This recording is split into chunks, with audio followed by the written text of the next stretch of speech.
पूर्व मुख्यमंत्री रघुवर दास जी के लिए सबसे सटीक उक्ति होगी कि चलनी दूसरे सूप को तुझमें 70 छेद।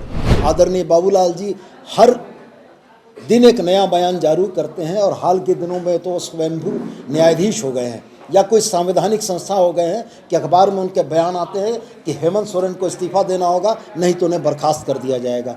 किस हैसियत से वो ये बयान देते हैं? सत्ता से ज़्यादा दिनों तक दूर रहने के बाद आदरणीय बाबूलाल जी का मानसिक संतुलन कहीं ना कहीं थोड़ा सा गड़बड़ा गया है। सीएम हेमंत सोरेन जी की जिस लीज का जिक्र हो रहा है वह लीज को अपने शपथ पत्र में चुनाव के दरमियान उन्होंने शामिल किया है और बताया है। तो सबसे प्रथम बात यह है कि यह कहीं भी डिस्क्लोज़र का मामला नहीं बनता है। ये मामला नहीं बनता है कि जानकारियों को साझा करने से छुपाया गया। भारतीय जनता पार्टी के नेताओं के द्वारा कहीं ना कहीं एक नैरेटिव या षड्यंत्र फैलाया जा रहा है कि हेमंत सोरेन सरकार गिरने वाली है या जा रही है या बर्खास्त होगी। तो मैं आप तमाम को यह याद दिलाना चाहता हूं कि 29 दिसंबर 2019 को जब हेमंत सोरेन जी ने शपथ ली थी, उसके अगले ही दिनों से भारतीय जनता पार्टी के नेताओं ने इस सरकार के न चलने, कार्यकाल न पूरा होने और सरकार के गिर जाने की भविष्यवाणियाँ शुरू की थी। आपको यह याद होगा कि इस राज्य ने हेमंत सोरेन की सरकार के कार्यकाल के दरमियान 3 उपचुनावों को देखा। आपको यह याद होगा कि हर उपचुनाव में भारतीय जनता पार्टी के नेताओं ने जनता को दिग्भ्रमित करने के लिए बातें बड़े स्पष्ट मंतव्य से कही हैं कि इस उपचुनाव में यदि भारतीय जनता पार्टी जीतती है तो वैसी स्थिति में रांची में सरकार भारतीय जनता पार्टी की बनेगी।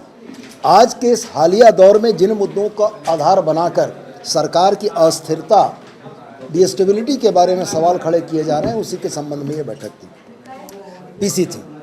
मेरा यह स्पष्ट मानना है कि माननीय उच्चतम न्यायालय, माननीय उच्च न्यायालयों के न्यायाधीश इस बात को स्थापित करते हैं कि 9A का मामला खदान पर नहीं बनता है।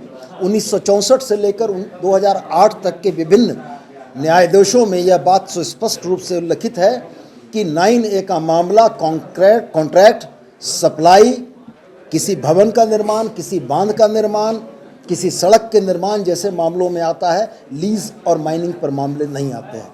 मैं यह बड़े स्पष्ट शब्दों में कहना चाहता हूं कि ऑनरेबल सीएम हेमंत सोरेन जी की जिस लीज का जिक्र हो रहा है वह लीज को अपने शपथ पत्र में चुनाव के दरमियान उन्होंने शामिल किया है और बताया है। तो सबसे प्रथम बात यह है कि यह कहीं भी डिस्क्लोज़र का मामला नहीं बनता है। ये मामला नहीं बनता है कि जानकारियों को साझा करने से छुपाया गया। दूसरी बात मैं ये कहना चाहता हूँ कि ऑनरेबल दिल्ली हाई कोर्ट ने 2018 में एक वर्डिक्ट दिया था, Kailash Gehlot versus election commission of India, जिसमें उन्होंने स्पष्ट कहा था कि सभी पक्षों को, खासकर पीड़ित पक्ष का ओरल बयान लेना मैंडेटरी है। यदि ये क्वांटम डिस्क्वालीफाई तक जाता है तो वैसी स्थिति में इलेक्शन कमीशन ऑफ इंडिया को उनको बुलाकर सुनना होगा। और अंत में मैं यही कहना चाहूँगा कि भारतीय जनता पार्टी के जो नेता इस पूरे मामले पर पूरा वितंडा और हाय तौबा मचाए हुए हैं, तो आदरणीय पूर्व मुख्यमंत्री रघुवर दास जी के लिए सबसे सटीक उक्ति होगी कि चलनी दूसरे सूप को तुझमें 70 छेद।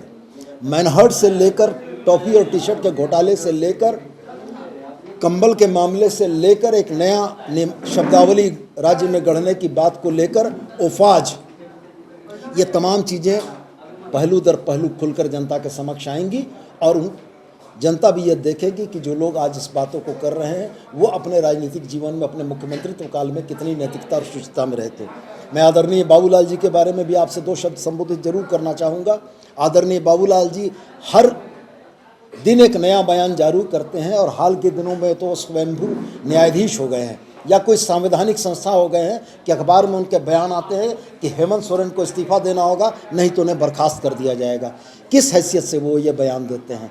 क्या वो संवैधानिक किसी संस्था के प्रमुख हैं, भारत के राष्ट्रपति हैं, राज्यपाल हैं या उच्चतम या उच्च न्यायालय के न्यायाधीश हैं? तो मैं यही कहना चाहता हूँ कि सत्ता से ज़्यादा दिनों तक दूर रहने के बाद आदरणीय बाबूलाल जी का मानसिक संतुलन कहीं ना कहीं थोड़ा सा गड़बड़ा गया है।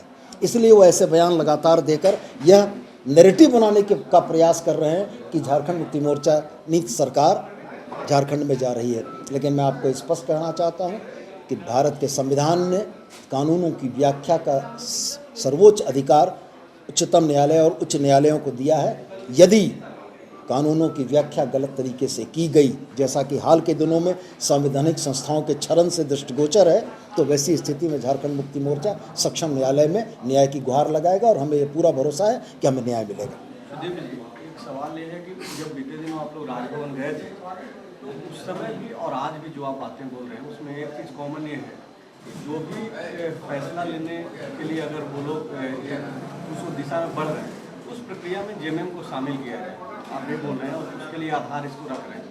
तो आपको क्या लग रहा है, जेएमएम को क्या लग रहा है कि क्या आप लोगों से आपका पक्ष भी नहीं लिया जा रहा है, और अगर पक्ष नहीं लिया जा रहा है तो आप लोग आगे राष्ट्रपति वगैरह से कोई मुलाकात का इसमें नहीं, हम हालिया दिनों में देश में संवैधानिक संस्थाओं के क्षरण के मद्देनज़र इन बातों की आशंका व्यक्त कर रहे हैं।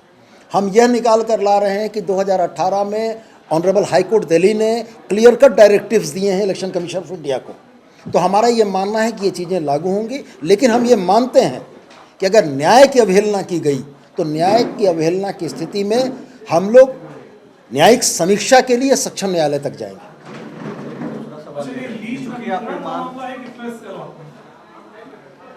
ये नवीकरण का मामला है, ये लीज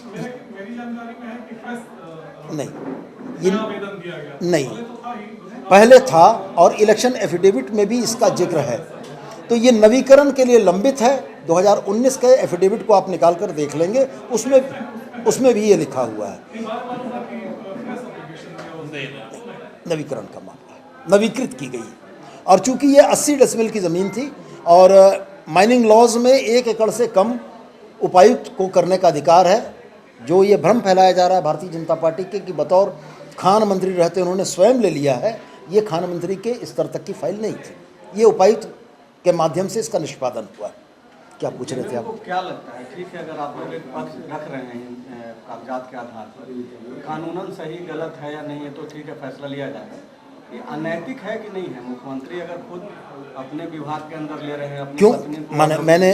मैंने आलोक जी के सवाल, इनके यादव जी के सवाल में यही कहा था, बतौर एक नागरिक किसी नागरिक को रोजगार करने के अधिकार से इसलिए वंचित किया जा सकता है कि वो संवैधानिक पद पर है, और वो भी उस परिस्थिति में जबकि उसके संवैधानिक पद पर आने से पूर्व वो चल रहा है। बहुत तेरे उदाहरण हैं, चाहे वो रेड्डी बंधु के हों कर्नाटका के, चाहे वो नवीन जिंदल साहब के हों, चाहे हाल के दिनों में बहुत तेरे मंत्रियों के मामले हैं जो यूनियन काउंसिल ऑफ मिनिस्टर में हैं और वो उनका अपना खुद का व्यवसाय है, जो व्यवसाय चालू। यहीं अगर हम झारखंड की बात करें, सुदेश महतो साहब सुदर्शन ग्रुप ऑफ कंपनीज के शेयर होल्डर हैं, जो उनके इलेक्शन एफिडेविट में है। सुदेश महतो साहब संवैधानिक पदों पर रह चुके हैं। तो मेरा स्पष्ट ये मानना है कि नैतिक, अनैतिक और शुचिता ये तमाम चीज़ें तो अपनी जगह पर होंगी, लेकिन एक नागरिक के तौर पर मेरे रोजगार के अधिकार से आप मुझको कैसे वंचित कर सकते हैं यदि वह रोजगार लीगल है, कानूनी है, विधि के दायरे में आता है। एक सवाल आपसे पूछा गया, राजनीति सेवा भाव से किया जाता है, सेवा भाव के लिए आया जाता है, लेकिन राजनीति में आके वो व्यवसाय कर रहा है, सेवा भाव नहीं है।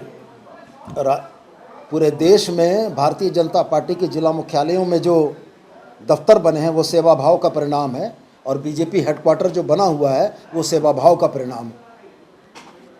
एक सवाल आपसे पूछा गया था कि अगर डिस्क्वालीफाई कर दिया जाता, संभावनाओं से जुड़ा हुआ सवाल था, तो विकल्प क्या है जेएमएम के पास? तो आपने बोला कि गठबंधन फैसला लेगा इसमें, तो क्या गठबंधन के भीतर इन सवालों पे बातचीत हो रही है कि अगर ऐसा होता है तो क्या उपयुक्त समय आने पर इनके निर्णय होंगे। मैंने तो ये कहा कि अगर कोई मसला बनता है तो हम न्यायिक समीक्षा के लिए भी जाएंगे, राजनीतिक तौर तरीके में फैसले लेकर भारतीय जनता पार्टी के षड्यंत्र का मुंहतोड़ जवाब देंगे। बातचीत हो रही है अंदर आप लोगों की? बट नेचुरल है, संगठन, पार्टी, सरकार हर परिस्थिति के लिए तैयार है। TheFollowUp.in. Like, share, and subscribe. www.thefollowup.in